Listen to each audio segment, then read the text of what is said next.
Alrighty, I am back. I've been a little busy. Give you a sneak peek of what I've been doing, and there is going to be some tutorials around that, so don't worry.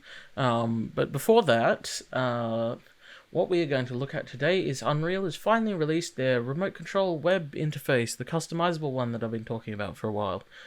Finally, I'm so happy. It is really easy to use, and so this tutorial should be pretty short. I quite like how it works, and so it's just like great. Yeah, so it is a plugin on the marketplace. Here it is, remote control web interface. You do not need Node.js or Postman or anything like that. It's all now contained within the engine. It'll host the web server and everything for you now. So nice. So go ahead, it's free, add it and install it to the engine. Today we're going to use the ArchViz interior, just because rather than your bog stock standard table and chairs, I thought might be a bit more interesting. That one is also free on the Lemp tab, actually, I think it is in here. So you can go ahead and download that as well.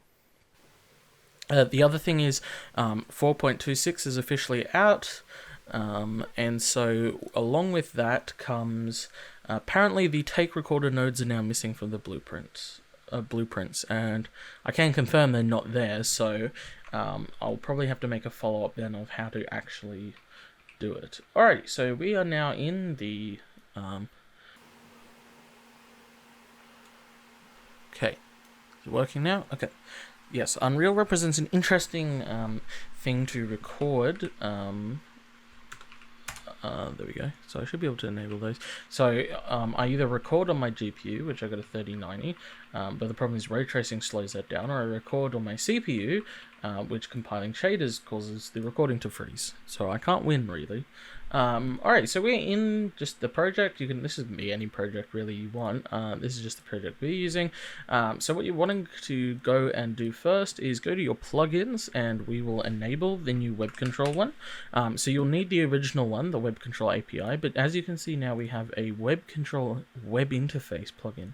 So go ahead and enable that as well. They're both in beta, but they're pretty good. So we'll restart the editor. Alright, so when it first turns on, if this is the first time you're turning it on for any project, it'll actually say down the bottom right corner here that it's like installing Node.js and a few other things, but as you saw, it said server has started on the port. I'm not sure if it actually mentions it in the output log. I don't think so.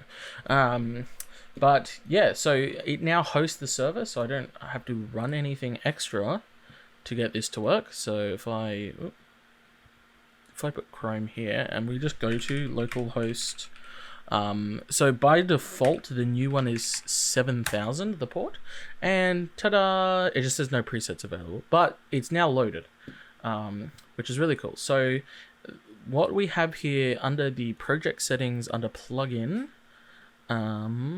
we have the remote control web interface. We have two things. We have the force web app build at startup. So if you remember when we were doing with the Node.js and the other thing, we'd have to rebuild the web app every now and then when we change certain things. It's been so long I can't even remember.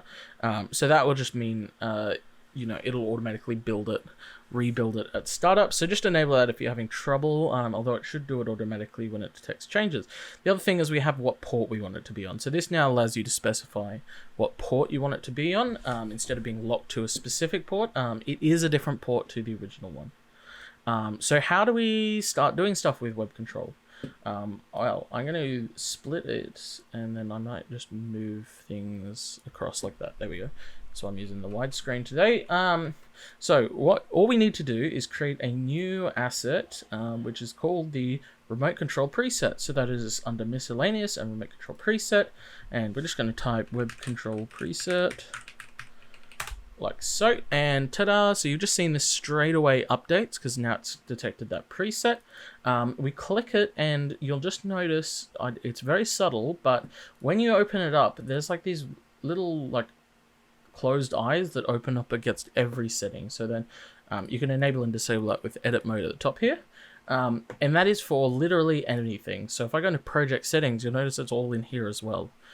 So I could, and so what that does is, which is where I'm really happy about it, is all you have to do is click on something, click that little eyeball, and then it'll automatically get added to our web control. So if I click on the sun here, and we just go the intensity, so click it, ta-da, we now have the intensity of the light, so I can rename that to, say, sun intensity, like so. Its default value is 1000 lux, that's okay. So I turn off edit mode and we go ahead and save this. Now if we go over to our web control, what we can do is we can hit the plus button up there and create a new tab with all our widgets in it. I'm going to create just a full-sized one panel tab, and then we hit the plus at the top here to add a new panel to the widget, and there it is. We just added that, and so we can decide, oh, do I want a slider or do I want a gauge? We might go slider. Let's say the minimum value is 500 and the maximum value is 2000. Well, we can go show min max. We'll keep it vertical and we'll hit save, and just like that, there it is. And now we can straight away, we can just, I don't know, you can see it changing there. Why it goes down to 200, I'm not sure. I don't actually think it relies on the sun in this scene very much. Let's remove it and let's try something more obvious. Okay, let's go to post-process volume actually. Okay, so we're in edit mode. I'm going to just remove the sun intensity because we don't need it. Oops, post-process. Let's go ahead and change. What if we change the white balance of the post-process and we change the exposure compensation? Okay, that should be something more noticeable. So, yet again, I add it and I save it. Straight away we could add these as panels. There we go. Temperature, we go from like 3200 to 5600. I think 56 is daylight, so yep, save and create another. And the exposure, we're going to go from like -5 to +5. Save. Alright, so now we have our two values here. I'm not 100% sure why it creates move down. Why it's like sometimes it splits these and sometimes it doesn't. I'm not 100% sure why it does that. I'm thinking it depending on the screen size. I hit play. There we go. But now, if we change the exposure compensation, we can darken the scene. Maybe we go into our white balance and we make it nice and cool like that. But yeah. Ta-da! We can go ahead, we can grab all these cinema cameras I think are attached to things. If we grab a new camera, like so, move it around, like that. It's the exact same thing. We go ahead, we can then grab the rotation and the location of the cinema camera. We could make it maybe a new group and call it camera, and drag them into it. Like so, close it, and then save it, like so. We can go ahead and maybe make a new tab. We'll call this tab like, rename tab to say camera, like so. We go ahead and panel 1, we add our relative location. We could do the joysticks, why not? We'll edit all of them, save. And add another one. We'll go the location. Did I just do location? Did I do rotation? I can't remember. Play. The only thing is, it's still doing this thing where it doesn't resize it properly to what you're looking at. Like, and it's so annoying. As you can see, we've just got this has just come across, but look at that, we can now move that around. I think, is this Z? Okay, lift that up a bit, and then it's back to front.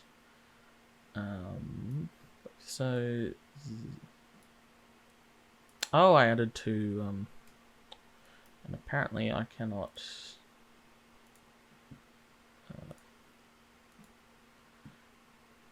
edit mode, and then delete that one. Yes. So, as you can see, I'm a bit rusty myself. No,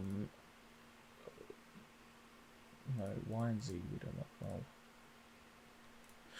Alrighty, but because I haven't used this for much. Here we go. Pitch. Holy crap. I see. So it works like that. Alrighty, so we angle it there. Where is our Z? There's Z.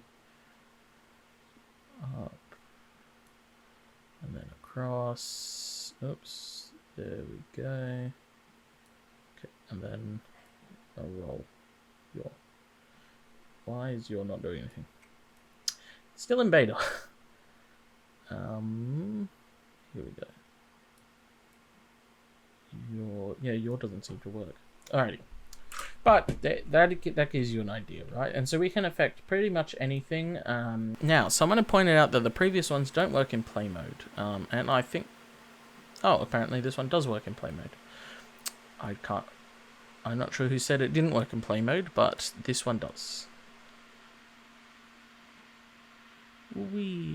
So yeah, we're playing and it's working. And I'm getting 34 FPS. Okay, CPU really doesn't like... Nothing likes recording OBS, apparently, anymore. Alrighty, so the other thing is whether this works outside of the local computer or not. The answer is yes.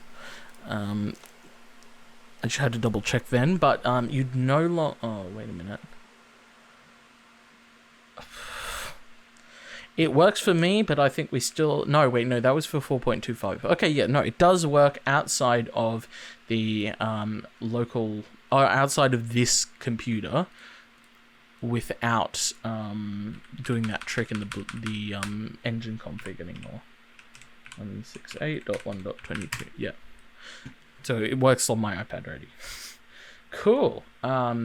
This is buggy, yes, but it should be improving over time.